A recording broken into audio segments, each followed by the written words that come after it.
This is Kishkisan. Today we will talk about Blue Orange Rainbow. This deck is my take on Blue Orange decks that are on Mythgard Hub, especially the ones by Logic and Toon, which this deck draws a lot of inspiration from. There are some differences between my deck and Toon's and Logic, but first we need to look at Mend. So the standard in Blue Orange seems to be Impel, but personally I haven't been able to get much value from Impel. And Mend also can help the deck heal for a little because the deck really doesn't have any healing because the colors blue and orange are not really colors that have a lot of healing. So the deck is also a bit slow. It doesn't finish games that fast, unless, of course, we get insane draws. But often the games will last uh, more than 7 turns, and the lack of healing can really make stabilizing difficult. So, men can be nice to help the deck stabilize.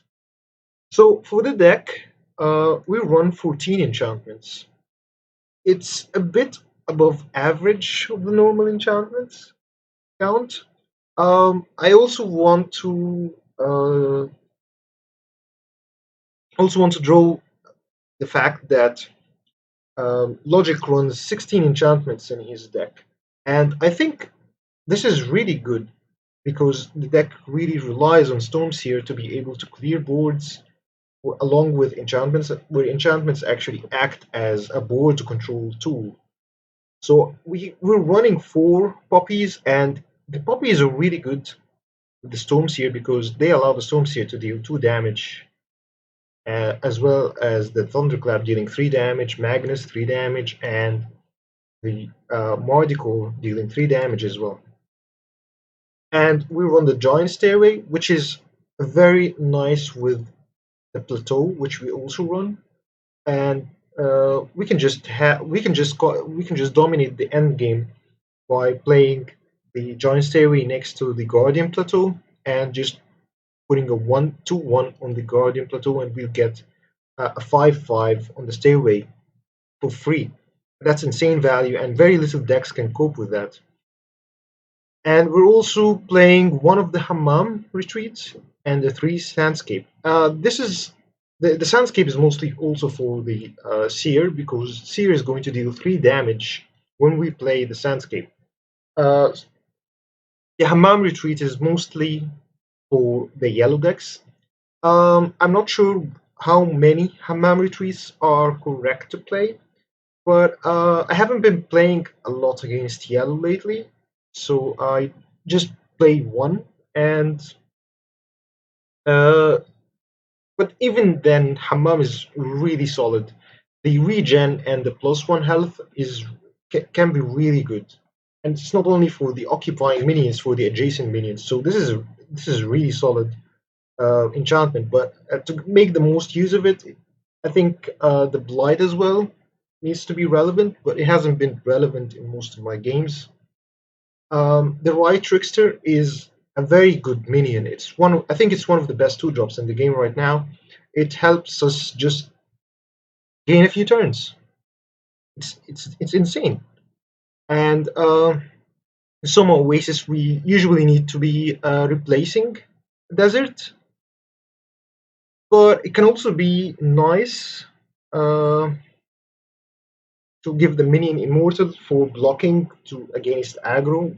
When we don't have anything else to play, we can just try to block chump block with a minion and make sure that they are not able to remove it. And lastly, it's the Guardian Plateau. This card is really one of the strongest enchantments in the game right now. It can just take the game on its own. So the deck is just trying to stabilize and get to a position where we have a full board of tokens with the Guardian Plateau, and it just snowballs from there. Um, there, I also run the Freki sidecar and Horn, and it makes use from an interesting playmaking ability of the deck. So the fact that the deck runs a lot of these heavy enchantments, the Guardian Plateaus and the Giant Stairway, they don't only offer value from their abilities, but since we're playing Rainbow, these enchantments are actually very useful for ramping, and it's often the case that we will only have lethal if we ramp, and it leads to very interesting playmaking ability. The sidecar is really useful for that because if we ramp to 12 mana, say, we can have a sidecar with Kara and Mardikor, or and this is just a lot of damage. We can finish games with that. So we play these enchantments, these heavy enchantments, and we need to to keep it in mind that we should be ready to replace them with any of the cheaper enchantments for the ramp and eventually finishing the game. So yeah, this deck is not the fastest, but it can really find lethal in very interesting ways, and it's just so fun to play. So I'll go over a few games with this deck, and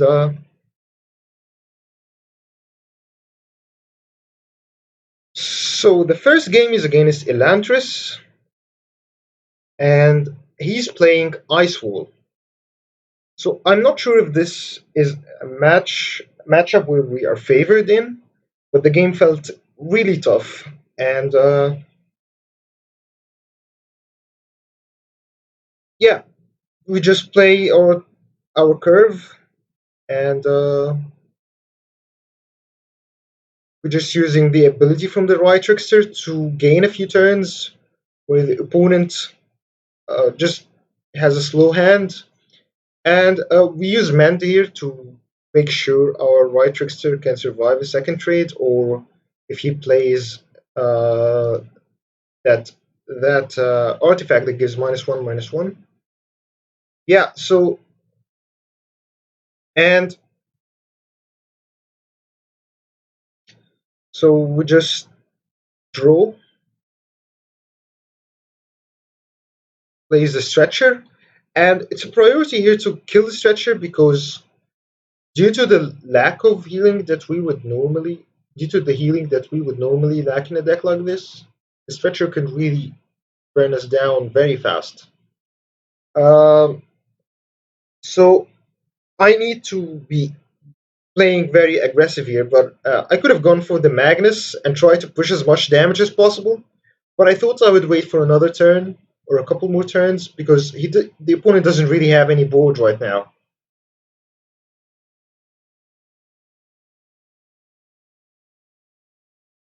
So this is a very nice combo that with where it's a nice combo with Mardicore and the Field of Poppies, and the opponent is it's not a very good turn for him, and yeah, I'm just trying to break his artifacts, and knowing that he just used a thunderclap, I thought he wouldn't have a second one. Maybe he would have had a Magnus, but I was like, I need to get damage through. I'm not really in a position to wait, as the longer the game lasts, the more the opponent is favored to win. So here I think I play Magnus, or do I Angel? I think I Angel, yeah. Play Angel and the 2/1. So this positioning is nice because it gives the opponent two targets to have to deal with. There's the bunch of stats in the middle, and there's the Angel to the left. And the opponent just cannot deal with both of these at the same time, I believe. Uh, he might actually have enough. Uh, if the opponent uses the data cores, I think he would have that's 8, that's 10. He would have 10 mana, and he could burn once, so he would have 11 mana. So I'm not really sure what he could do with 11 mana to deal with both of these at the same time. But he decides to just block with this, and that wasn't a really good block because I would have damage on the board if I was able to clear this board. So this really the play that I'm going to make really just showcases that the deck the ramping ability of the deck and its ability to find lethal. So we play the storms here. We replace this enchantment. We ramp to 8, and we need to play a second enchantment as well as we need to play. Uh, we don't need actually to play any other enchantment. We can just Magnus here, and the Magnus will break, will kill the board, and that's lethal. So this is a unique lethal that will only be available to a path like Rainbow uh, with the enchantment replacing ability, and it's really it's something that a Rainbow player should be doing to be really good at the path because this is really where the skill of that path lies. Our next game,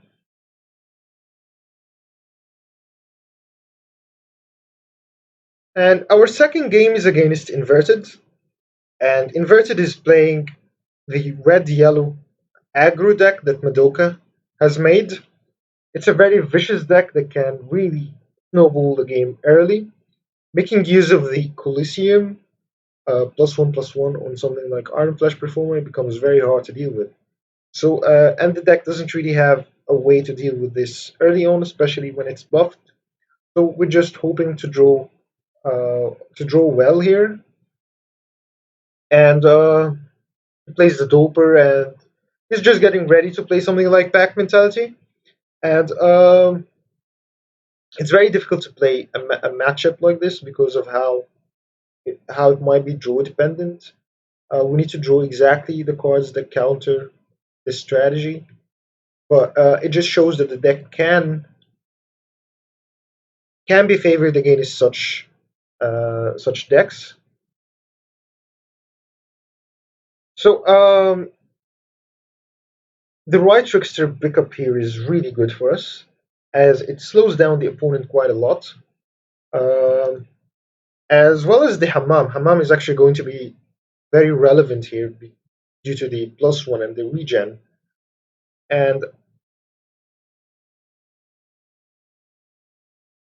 I choose to attack the Doper because I think, from my experience, it felt like Doper can be really scary, can really be scary very fast. So I decided to just deal with the Doper with when he's at 0 health, a 0 attack, I mean, and just jump block the Iron Flash, and use the right trickster on the Doper as well, so that he doesn't do something crazy like the guys or the Insta Beast. And if he does, he gets punished for it. Um, but he goes for the guys anyways.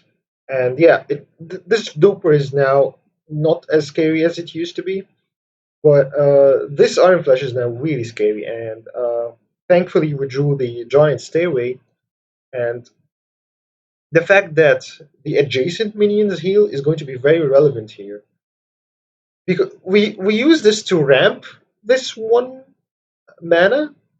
And this is relevant because I want to play the parser recruit on the Hammam so that I would the desert engine would have regen 1 and can survive some more trades. So goes for the second guys of Phobos, and here I just trade in the desert engine, and we noticed that we're at a very scary life total, and we'd be really afraid of the opponent top decking some kind of rush minion and use volition or buff it in some way. So we're just trying to block all the lanes as much as we can. Yeah, I think the opponent just didn't draw anything here, and I think he just conceded because this is just lethal on boards.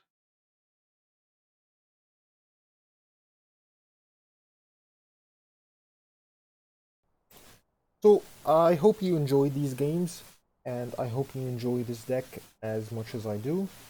And please leave a like and subscribe, and I'll see you in my next video.